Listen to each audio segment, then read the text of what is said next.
صورت زیبای تو آرایش شهر رو به هم زد. لیلا بانو لیلا بانو، مستی خندیدنت آرامش شهر رو به هم زد. لیلا بانو لیلا بانو، شال دور گردنت برف زمستونا رو آب کرد. بیقراری شب و لالای چشم تو خواب کرد. بیقراری شب و لالای چشم تو خواب کرد.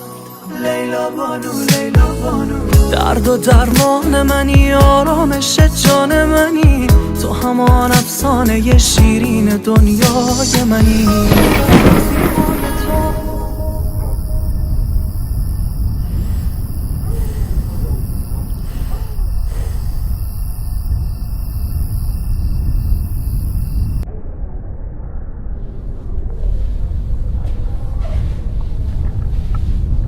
شما میدونی مشکل بیمار این اتاق چیه؟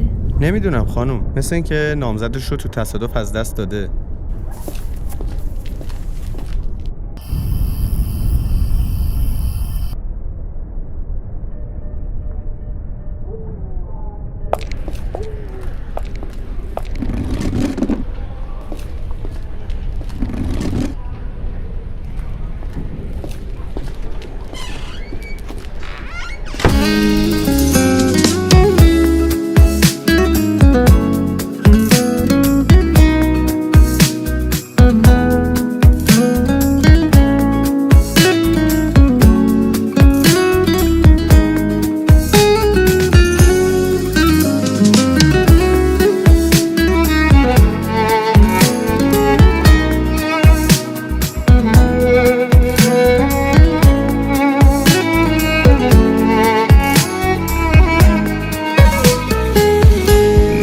تو این خیابونا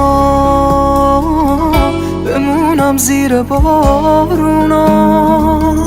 توی لیلی ترین لیلا، منم مجنون مجنونا.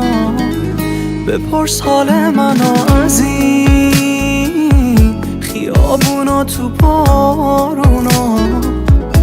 مگه اینجا خبر داره کسی از حال مجنونا؟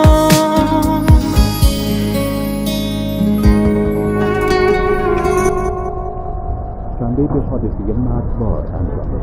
هفتم روز تصادف یک دستگاه خودروی سواری در ورودی تونل شماره 7 کرج‌آباد حادثه افتاد. مصدومان این حادثه نیز به مراکز درمانی منتقل شدند که متاسفانه یکی از مصدومین بر اثر جراحات عمیق جان خود را از دست داد. هوشیاری رئیس جمعیت هلال احمر شهرستان دامداد جستنده گفت این حادثه از امروز در محدوده تونل شماره 7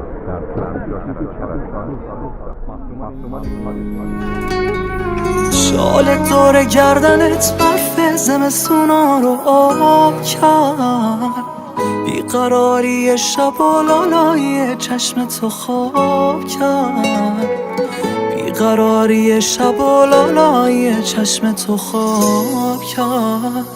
لیلا بانو لیلا بانو، درد و درمان منی، آرامش جان منی، تو همان افسانه شیرین دنیای منی. درد و درمان منی، آرامش جان منی، تو همان افسانه شیرین دنیای منی.